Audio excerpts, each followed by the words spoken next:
Shalom, keluarga besar Rema yang saya kasihi. Kembali lagi kita akan bersama-sama mulai saat ini untuk senantiasa merenungkan firman Tuhan. Karena firman Tuhan itu adalah pelita bagi kaki kita dan terang di jalan hidup kita. Nah, mari kita bersyukur. Terima kasih Tuhan, kami diberi kesempatan untuk mendengar, untuk merenungkan firman Tuhan. Biarlah Roh Kudus menjadi penolong bagi kami, memberi hikmat dan wahyu mengenal Tuhan dengan baik dan benar. Di dalam nama Yesus. Amin. Kita akan memulai dari Mazmur pasal yang pertama. Demikian firman Tuhan. Jalan orang benar dan jalan orang fasik. Berbahagialah orang yang tidak berjalan menurut nasihat orang fasik, yang tidak berdiri di jalan orang berdosa, dan yang tidak duduk dalam kumpulan pencemooh. Tetapi yang kesukaannya ialah Taurat Tuhan, dan yang merenungkan Taurat itu siang dan malam. Ya, seperti pohon yang ditanam di tepi aliran air, yang menghasilkan buahnya pada musimnya, dan yang tidak layu daunnya.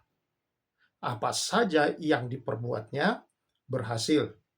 Bukan demikian orang fasik, mereka seperti sekam yang ditiupkan angin. Sebab itu orang fasik tidak akan tahan dalam penghakiman. Begitu pula orang berdosa dalam perkumpulan orang benar. Sebab Tuhan mengenal jalan orang benar, tetapi jalan orang fasik menuju kebinasaan. Seperti yang kita ketahui, saudara-saudara, bahwa hanya ada dua jalan. Di dalam Kristus Yesus ada jalan kebenaran. Luar daripada itu tentunya bukan kebenaran. Nah, saudara, hanya ada dua orang juga jenis dikatakan di sini, yaitu orang benar dan orang fasik. Nah, sebenarnya saudara-saudara, bagian firman Tuhan ini diperuntukkan bukan untuk orang yang di luar dari orang percaya. Bagian Mazmur pasal 1 ini diperuntukkan bagi orang-orang percaya pada umumnya, karena ini ditujukan untuk seluruh umat Israel. Berarti ditujukan kepada para orang-orang percaya yang merupakan orang yang dipilih oleh Tuhan untuk mengikut Tuhan. Tetapi pada kenyataannya, saudara, ada dua di sini, bahwa yang satu, saudara, akan mengalami keberhasilan dan masuk, tentunya yang dimaksudkan adalah masuk di dalam kebahagiaan Tuhannya pada akhirnya. Tetapi yang lain, saudara-saudara, dikatakan bahwa itu menuju kebinasaan. Kalau zaman sekarang itu dikatakan Kristen KTP, ya, Kristen sejati dan Kristen KTP. Rupanya itu bisa dilihat dari kesukaannya. Kesukaan orang-orang fasik, saudara, dikatakan di sini adalah nasihatnya. Itu dikatakan tidak memberi nasihat sesuai dengan firman Allah. Ya, lalu kemudian mereka senang di jalan orang berdosa. Ya, mereka senang mencemooh. Tetapi orang yang kesukaannya adalah Taurat Tuhan, firman Tuhan, saudara-saudara, itu dikatakan di sini merenungkannya siang dan malam, seperti pohon yang ditanam di tepi aliran air, yang akan selalu menghasilkan buahnya. Tidak pernah layu daunnya, selalu segar, saudara-saudara, hidupnya. Ya, dan dikatakan bahwa apa saja yang diperbuatnya berhasil. Prosper, dalam bahasa Inggris, makmur, berhasil. Jadi tidak salah, Alkitab selalu berbicara tentang berhasil, beruntung, di jalannya, disertai Tuhan, diberkati oleh Tuhan. Entah di dalam perjanjian lama, entah di perjanjian baru, Tuhan memberkati. Nah, tentunya kalau kita bicara berkat, bukan hanya saudara kita bicara tentang hal uang, tetapi berkat yang paling utama yang Tuhan nyatakan buat kehidupan kita, dan itu adalah akar dari semua keberhasilan yang lain, adalah berkat rohani. Ya, ketika seseorang mengalami berkat rohani, saudara, dia seperti pohon yang ditanam di tepi aliran air. Pada waktu musim kering, dia tidak mengalami musim kering. Selalu ada air mengalir di sekelilingnya yang membuat dia selalu segar, yang membuat dia saudara-saudara senantiasa bisa menghasilkan buah dan juga daunnya tidak akan menjadi layu oleh karena perkara itu. Nah, saudara-saudara, karena itu perhatikan kesukaan Anda. Mungkin saudara berkata, saya suka pergi di mall, saya suka olahraga, saya suka climbing, saya suka jalan-jalan. Apapun kesukaan saudara tidak salah. Tetapi ada kesukaan yang jauh lebih baik dan menjadi hal yang utama. Jika saudara merasa sepi lalu pergi ke tempat-tempat manapun, itu hanya sementara. Merasa kering hatimu, merasa banyak beban hidupmu, merasa banyak perkara-perkara yang menindih engkau, ada banyak hal yang sepertinya begitu tidak bisa kau selesaikan, bukan dengan semua yang kita sukai itu, hobi-hobi kita atau kesenangan kita yang bisa membuat kita, saudara, mengalami kelegaan. Tetapi ada satu, merenungkan Taurat Tuhan siang dan malam.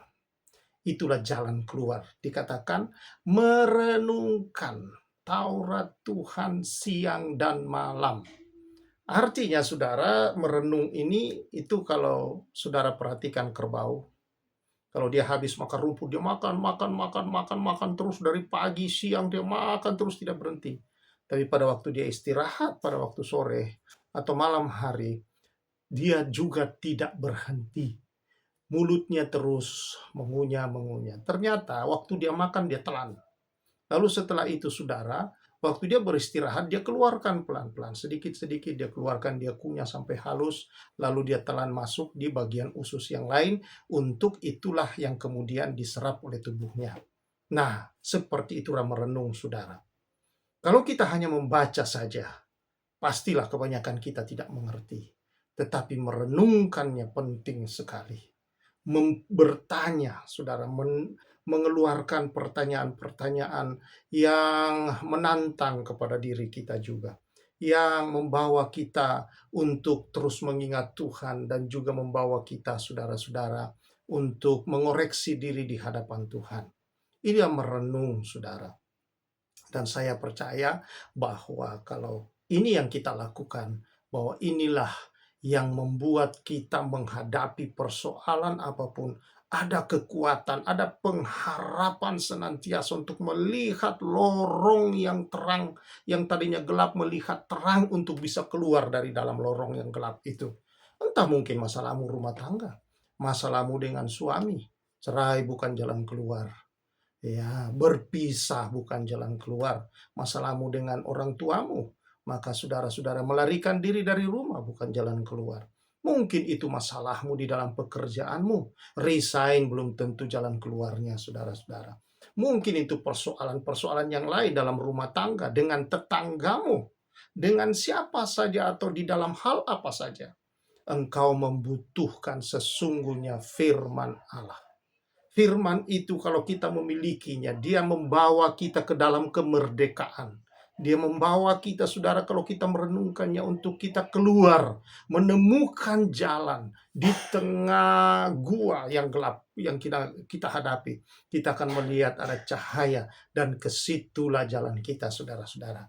Dan cahaya terang itu adalah Kristus. Dia berkata, mari kepadaku hai kamu yang letih lesu dan berbeban berat. Aku akan berikan kelegaan kepadamu.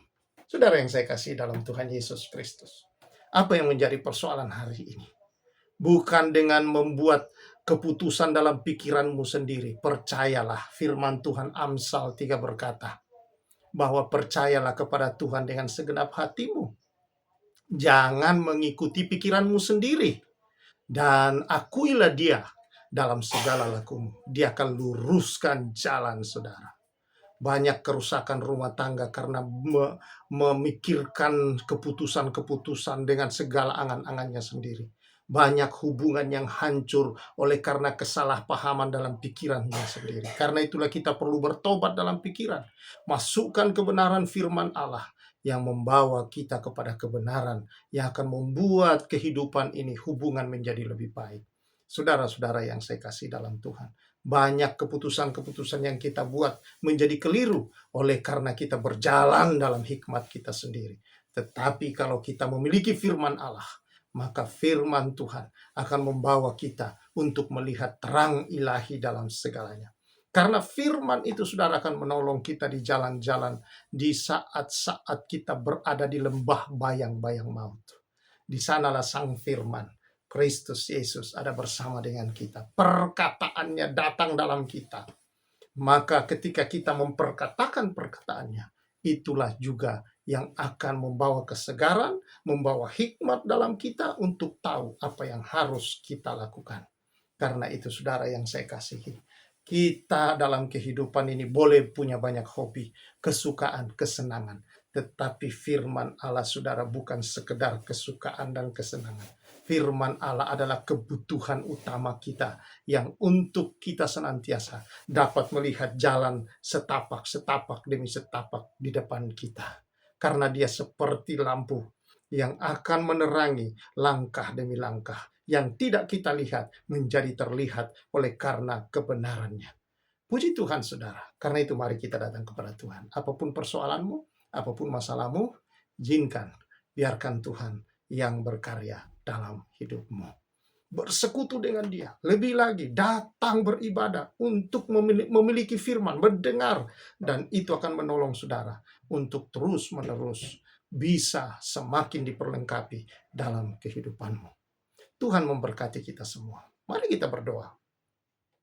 Tuhan, terima kasih, aku berdoa bagi saudara-saudara yang mungkin mengalami berbagai pergumulan apapun. Biar hari ini firman Tuhan membuka pikiran sehingga kami tidak mencari di tempat yang lain. Kalau kami mau berhasil dalam rumah tangga, berhasil dalam segala bidang, kami perlu untuk merenungkan dan hidup dalam kebenaran firman Allah. Karena dialah terang di kehidupan ini. Terima kasih Tuhan. Berkati umat-Mu dalam nama Yesus. Amin. Jangan tinggalkan firman Tuhan. Setiap hari miliki dia, renungkan, dan hidup di dalamnya. Tuhan Yesus memberkati kita semuanya. Salam restorasi.